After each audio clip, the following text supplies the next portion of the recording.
Ouais, hey, bienvenue tout le monde sur une nouvelle vidéo de Heroes of the Storm. Aujourd'hui, Imperius, voilà, l'archange qui pète des bouches. On va partir sur un build classique avec au bûcher niveau 1. En revanche, vous allez voir, gros plaisir, il y a des pics de lag dans la vidéo. Donc j'en suis désolé. Ne vous énervez pas contre votre téléphone, votre ordi, votre tablette, ça vient de la vidéo. Alors c'est pas non plus... c'était pas injouable, il y a eu quelques passages un petit peu compliqués. Imperius, donc en termes de sort, vous avez le premier, un petit dash en avant, où vous allez pouvoir stun en fait les ennemis, voilà. Vous voyez avec ça, quand ça s'élargit un petit peu, vous allez pouvoir stun. Le deuxième, une marque que vous allez mettre au sol en ligne droite, et le troisième, un petit rond autour de vous, qui va vous soigner, sachant que ça soigne beaucoup plus quand c'est des héros, donc on va essayer de ne pas l'activer au milieu des serviteurs. Et le gros principe, vous voyez là sur les Ming et sur l'Uzel du perso, c'est que vous allez mettre en fait des... comment dire ça? Des marques, ouais je crois que ça s'appelle des marques, sur les héros, hop, donc qui correspondent tout simplement au placement au premier, deuxième et troisième sort. Et avec le sort niveau 1, à chaque fois que vous allez en fait mettre une auto-attaque sur un serviteur, enfin sur un héros adverse qui a des marques, vous allez les consommer et faire 2,5% de CPV par marque, bien suivi Genji. Donc s'il a les 3, vous lui mettez 7,5, ce qui est énorme sur une auto-attaque. Hop, le petit Alarak, voilà, vous voyez les dégâts quand même, ça claque. Hop, là, la tour, merci. Genji qui suit bien, ça fait plaisir. On est donc en partie rapide et on est en groupe de 4 avec Genji donc qui est à part. Hop là, les stuns qui pour l'instant placent sans problème. Allez, ça passe. Oh bah, le début qui se passe très très bien. Xul en haut qui a un petit peu de mal contre Gul'dan, mais bon. Tant qu'il meurt pas, j'ai envie de dire, le taf est fait, le principe c'est de garder l'XP. Voilà. Avec Imperius, je vais avoir du mal, hop là, dommage qu'il soit poussé, je vais avoir du mal à engager sous les tours, tout simplement. Si vous réussissez votre stun, en fait, vous avez pratiquement une seconde et demie, j'ai l'impression, où vous ne bougez plus. Ce qui fait que, bah, à partir du moment où vous touchez, vous allez prendre l'aggro des tours, et vous allez vous faire déchirer la gueule pendant cette seconde. Allez, là on essaye de flank. C'est pas vraiment celui qu'on voulait, mais ça touche. Allez, on récupère le niveau 4. Niveau 4, voilà, on va partir sur le conflit pour soigner un peu plus, donc 70% de soins en plus. Et mine de rien, ouais, le sort qui soigne énormément, alors là qui finit sa quête, ça c'est chiant. On est à 22 par tick, et je crois qu'il y en a 4 par seconde, donc ça fait plutôt plaisir. Ça, plus évidemment Lucio en healer, donc on n'est pas trop mal. Pour le build, vous commencez à comprendre le principe de la chaîne. Hop là, on n'a plus de mana, tiens. Commencez à comprendre le principe de la chaîne. On est sur un build qui permet en fait de prendre facilement le perso en main. À mon sens en tout cas. C'est pour ça qu'on est sur un build assez défensif, on va l'appeler comme ça. Mais il y a la possibilité par exemple de partir tout sur la lance, là, le petit stun. Vous allez augmenter votre vitesse de déplacement, augmenter votre vitesse d'attaque pour chaque héros que vous allez toucher. Maintenant, le stun n'est pas forcément évident à mettre. C'est probablement l'un des trucs les plus durs du perso. Bah, c'est un stun, mais voilà, il faut gérer la portée, il faut gérer tout ça. Donc, voilà, je préfère me calquer sur l'AOE autour de vous, là, celui qui soigne. Au moins, vous êtes au corps à corps, vous le mettez, il n'y a rien de bien difficile à faire. Mais n'hésitez pas à me dire ce que vous en pensez. Alors là, langage qui fait ultra mal pour l'équipe d'en face. Liming qui s'en sort, alors c'est pas le cas de Luizel. Même là, Gul'dan en vrai il devrait pas s'en sortir. Oh merde. Bon. On a pissé un peu de côté là pour le coup. Alarak qui est là dans la sauce. Ouais. Allez, bon, on manque Gul'dan, on chope Muradin. On prend quand même. Impeccable. Gul'dan qui suit. Liming qui s'en sort pas. Et on a Xul qui pète la gueule de l'immortel. Allez, bon là on va tout simplement zoner. Je pense que Genji peut aller attaquer, on va défendre A3. Le pas de danse qui fait plaisir. Allez. Le niveau 7, le rayon peut être sympa si vous mettez bien vos stuns. Oh putain, Diablo. On va prendre l'AOE. Vous avez un activable en fait qui vous fait que les prochaines attaques, hop là, sont en AOE. Et alors là, vous avez compris sur cette fight, c'est la merde. Ça se fait. Putain, merci Lucio. Donc, le principe de l'attaque en AOE, c'est pas tant pour faire juste de l'auto-attaque. C'est justement quand vous arrivez à en choper plusieurs, vous claquez votre AOE pour pouvoir mettre en fait, utiliser les marques de tout le monde d'un coup. Et donc, là, ça a été le cas où il y avait trois ennemis qui avaient 3 marques, donc vous avez mis 3 fois 7,5% de dégâts, enfin des PV aux ennemis. Donc gros burst de dégâts quand l'équipe en face est stackée, c'est là le point négatif. Là vous voyez que pour le langage ça va être un peu... Eh merde. C'est un peu précis. Bon, allez, on mange la polymorphe, on mange le stun, on mange plein de choses. Vraiment, l'objectif qui a perdu énormément d'efficacité, je trouve, depuis la mise à jour. Là, on peut plus engager sans se faire déchirer la gueule par le fort. Mais bon, il y a, il y a des héros qui en ont eu, qui en font un avantage. Typiquement, Sylvanas, ça permet d'augmenter la capacité des objectifs. Même Garrosh, quand vous jetez quelqu'un qui récupère directement l'aggro, c'est une bonne chose. Mais là, voilà, Imperius, il a du mal sur ça. Vous engagez, vous faites déchirer. Bon, on a eu Kalarak. Muradin qui continue désespérément à nous stun. Allez, Luizel qui s'en sort pas. On essaie de pas trop se stacker pour Alarak.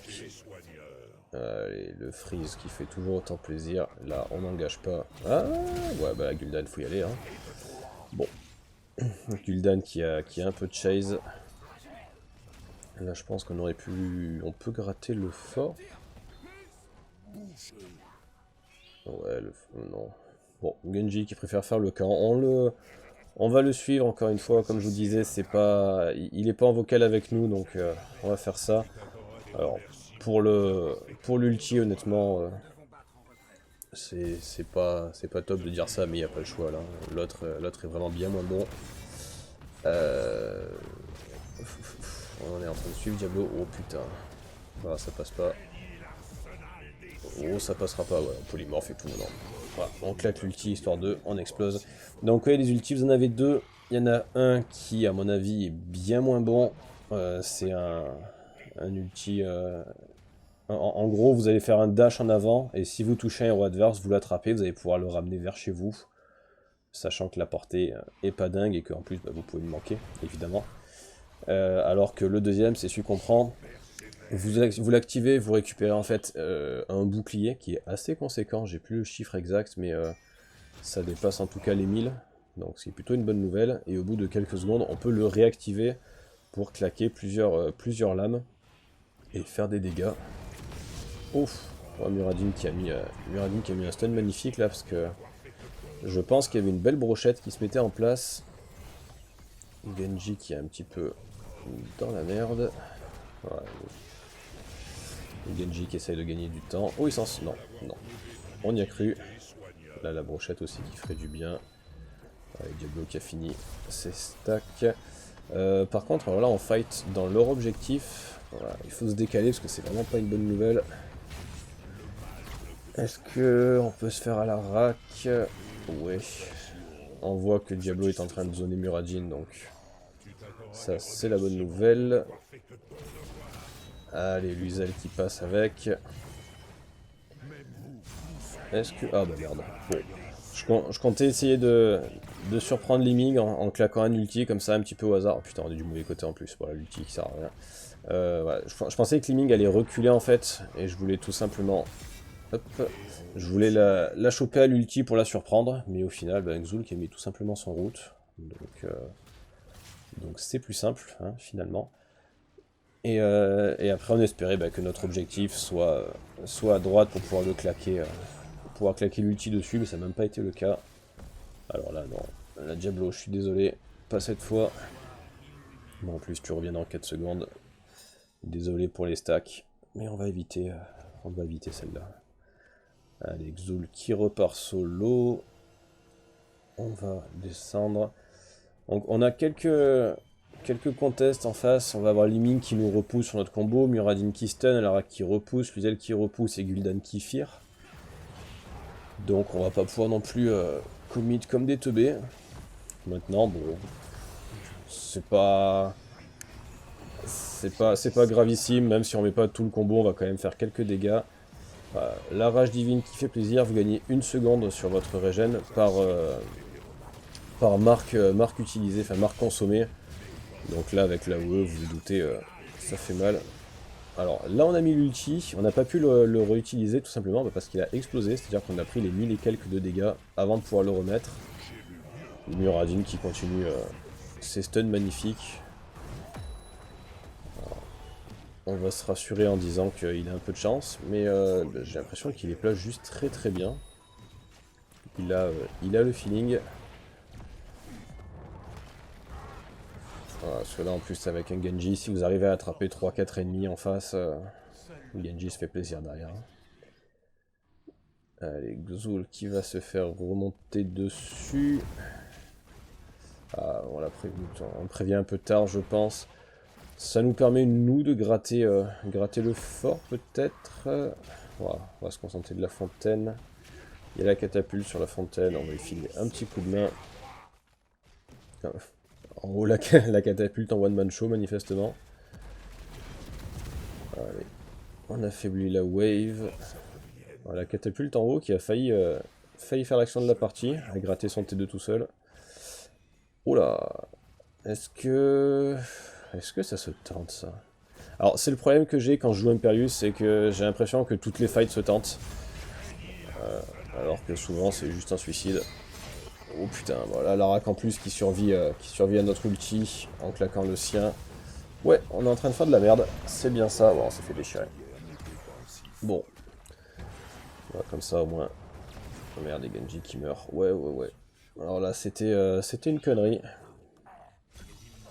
C'était bel et bien une connerie, mais en plus avant l'objectif. On revient quasiment à temps, donc c'est pas gravissime, on est niveau 15. Mais c'est vrai que là on s'est pris. Hop là. Ouais, Muradin qui a un peu d'instinct quand même.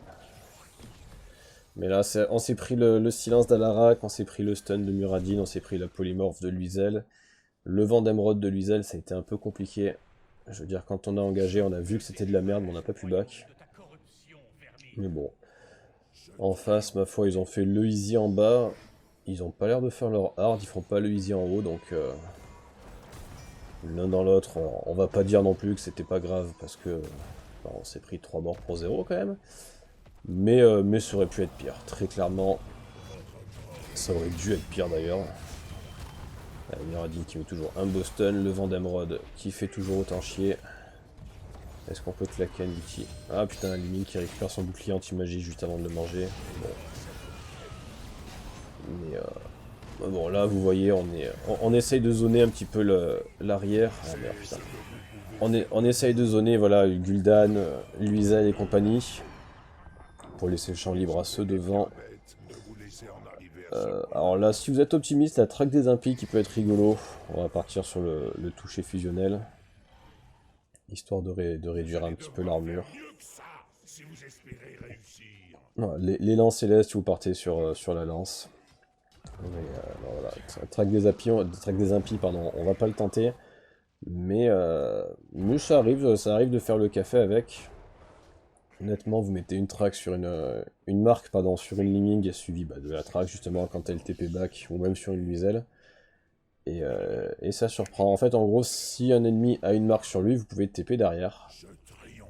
Donc c'est voilà, c'est un peu situationnel. Alors ça c'était nul. C'est un peu situationnel, mais quand ça fonctionne, ça surprend. Très clairement. Maintenant, la réduction de l'armure, à mon avis, sera plus efficace quand on va aller gratter une Luizel ou un Gul'dan. Oh, incroyable, on a réussi à passer autour de tout le monde. Oh là, c'est reparti pour se faire déchirer. Vous voyez l'ulti qui, encore une fois, on n'a pas pu le relancer mais parce qu'il explose.